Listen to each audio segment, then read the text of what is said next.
Final test with the light like this. Final test. What is up, guys? Welcome back to the OmegaGreed YouTube channel, where we do a whole bunch of fun things with cars and we learn how to work on all of the cars together. My name is Jeffrey. If you're new to my channel, we do videos: Dodge Challenger RT, Hyundai Veloster N, lifted Jeep Grand Cherokee, and the 2001 NB Miata, which is the project car on the channel. Alongside, actually, they're all kind of project cars. We're doing stuff to all of the vehicles. Yeah, right now I'm still trying to figure out exactly what I want to do with the Miata, and that's what we're going to be doing in this video. But if you guys are new to my channel, consider subscribing. That really would help me out a lot. We do a whole bunch of fun things. We have fun with the cars. We do stuff, and it's a grand time. So if you're new, consider subscribing. But with that out of the way, as you guys can see, so this is what the Challenger's been kind of doing right now. The Challenger right now has just been kind of hanging out inside the garage. Haven't really driven it in that long. It's been maybe over a week since I've driven the car. I haven't really even moved it. It's definitely dirty. It definitely needs wash. Wow, that's disgusting. And if you guys I don't know if you guys even noticed, I'm just trying a different lighting setup. I have a light on my camera, seeing how it works. If it looks good, then I'll keep using it. If not, then I won't. But whenever I'm in the garage, try to get some type of lighting. So hopefully this works out. If you guys like it, let me know. That really would help me out a lot. But so like I was saying, the Challenger's been just kind of hanging out inside the garage for right now, just chilling. But the Miata, this is really what I've been trying to figure out what I want to do. Yeah, as you can see, the Miata is just kind of hanging out. I've been driving this actually a lot. Anytime we've had to go somewhere over the weekend or just kind of just hanging out, I've been using the Miata just because it's perfect weather for this thing. Now the end goal, if you guys don't know, like I said it on my channel, the end goal for the Miata is to be the autocross track car. I really want to turn this into a track car. I don't want to. At first I was gonna say, hey, I'm gonna buy the car. I just bought the car a couple weeks ago, and my first thought was to be, okay, it'll be a budget build on the channel, do everything budget, super eBay, let's just bang this thing out. But the more and more I'm driving it, the more and more I'm like, I kind of like it, and I don't want to do things budget. And I really, really want to turn this into the true autocross track car that it deserves to be. And the more and more I drive it on back roads, which I've done videos on the back road driving and really pushing it in its stock form. So if you guys want to check out those videos, you can. They're on my channel. I have a playlist. I have playlists for all the vehicles, even my past vehicles.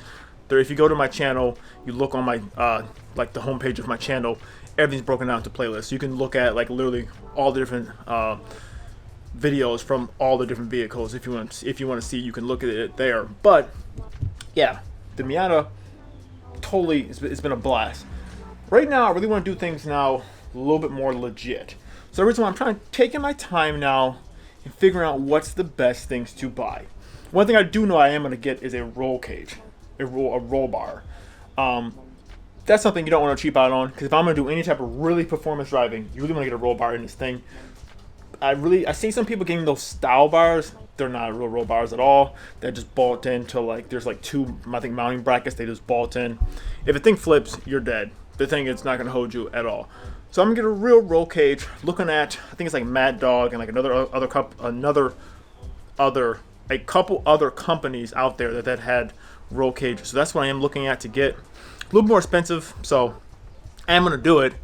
I really want to get a nice one that you actually have to drill in and mount in. So that might be a little bit down the line, but it is going to come.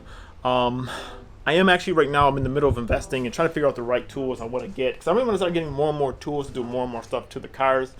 I know for sure I'm going to get a impact wrench, just to be easier to take off tires, take off bolts, stuff like that. And maybe even one of those little cordless ratchets, another one that's super simple, the flat one.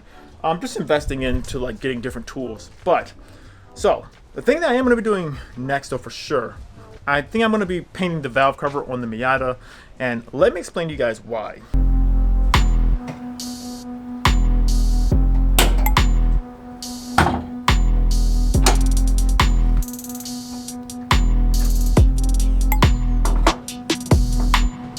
And also, guys, kids didn't realize, first I want to show the difference between the Miata and the Jeep. Look at how small the Miata is. Look at the Jeep. It quite literally goes up to, what, the top of the roof goes up to the door handles. And then look at me.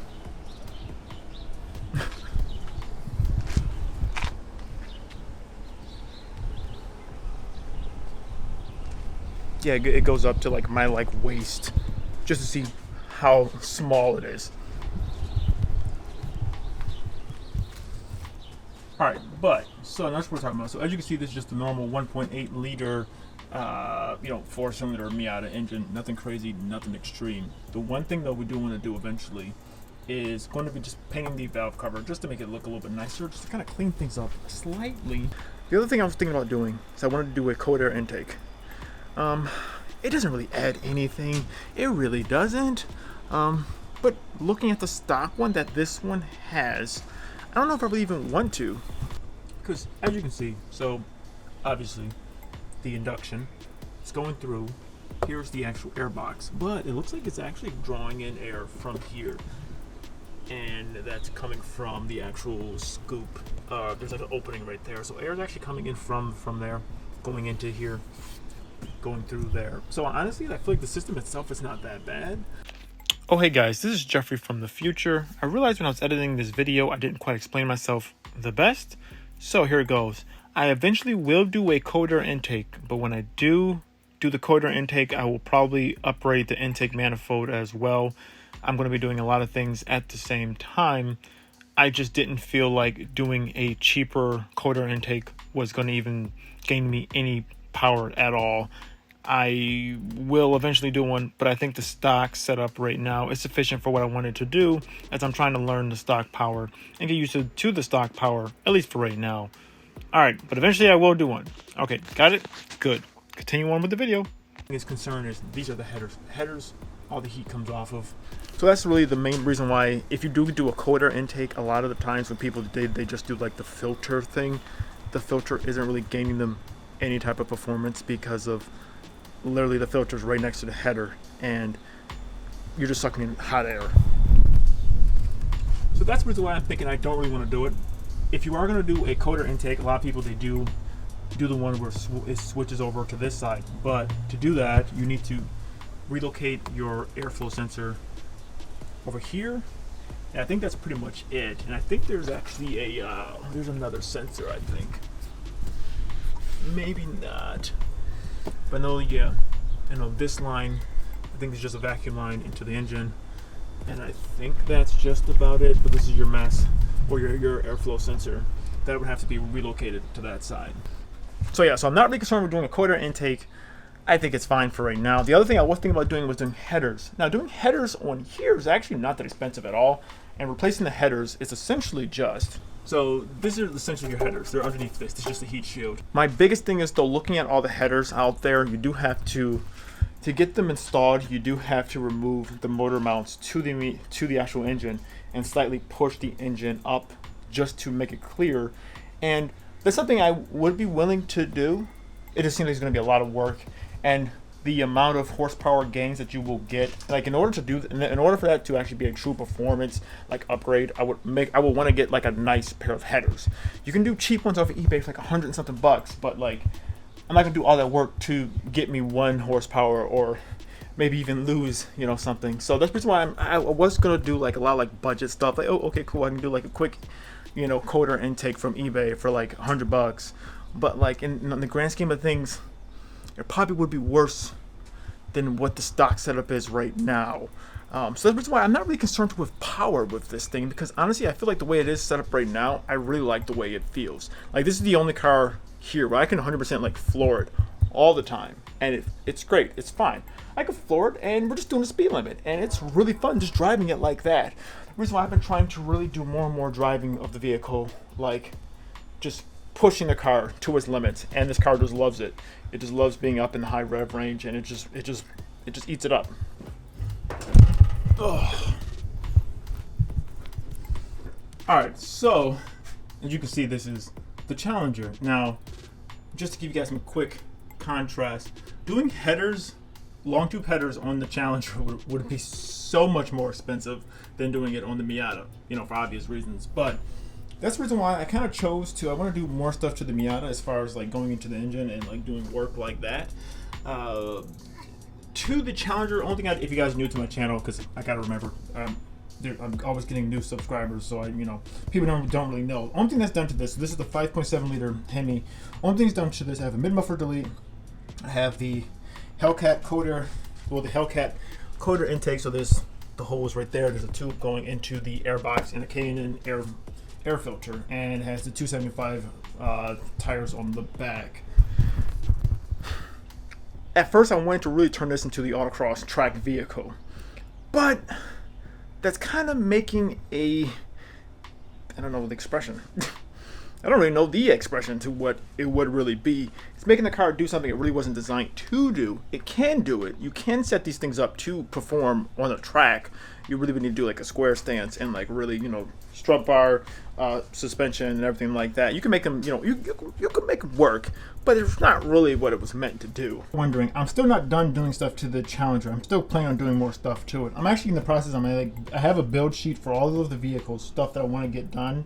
The Challenger is definitely stuff is going to be coming next, but for right now, I'm just kind of leaving it dormant. And guys, the other thing I did realize with the Miata, I'm not sure why. It looks like it's slightly leaning. I don't know if it's leaning or not. It looks like one side, like the passenger side, seems like it's slightly lower, maybe by like a half an inch than the driver's side. I don't know if that's the settings on these shocks or what. So I'm gonna actually measure all around to see what's the difference between each side. I don't know. Alright guys, now remember when I said we learn how to work on the cars together? This is where I'm going to need you guys out. So I did some measurements on the Miata, and it looks like on the passenger side it's like an inch of wheel gap between the tire and the wheel, and on the driver's side it's like 2.5, almost 3. So I don't know if these are stock or not, or if these are adjustable. I don't know why the driver's side would so much higher, because look, you can see the passenger side.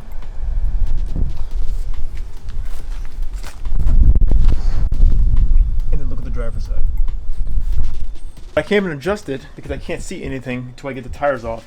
I do have the wheel locks for those wheels, but I'm gonna just need like the tool, like a impact wrench to help me take off the tires. So reason why I'm going to be buying that in the near future. It's just an investment you need for the, you just need it. If you're going to be working on cars, you're just going to need it. But yeah, I don't know. So there's a couple things I got to do to the Miata.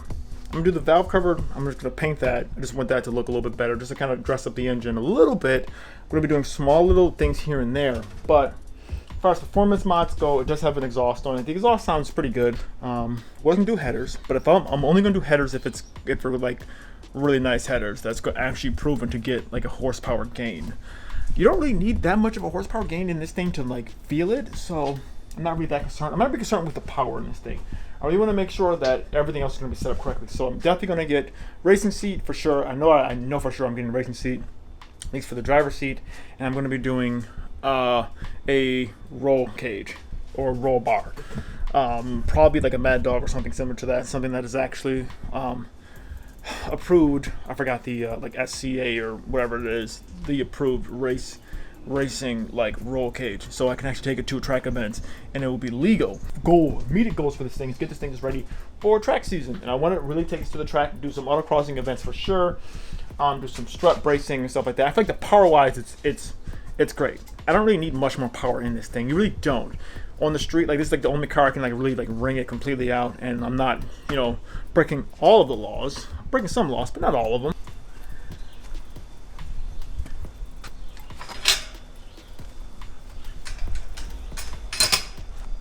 What's up, Leech? What's up, Garrus? Good boy. Oh, he took a stick. The other thing is though, the Jeep, if you guys are wondering what's going on with that. Still plan on doing stuff to that. The only thing with that is right now I need to get it inspected. I think it needs an O2 sensor. It may or may not. It keeps going on and off. I cleared the code. It hasn't come back. Haven't driven it since in like a minute, so I'm gonna have to go get that inspected, and then that'll be rocking and rolling. And I'm going to definitely go take that thing off-roading for sure. As soon as it gets inspected, I'm going to, I don't know where I'm going somewhere. We're going to take that thing off-roading. We're going to have some fun with that thing, because that's the main reason why I have it. And it's obviously going to be the winter vehicle and the vehicle for the dogs and stuff like that. But stay tuned for that.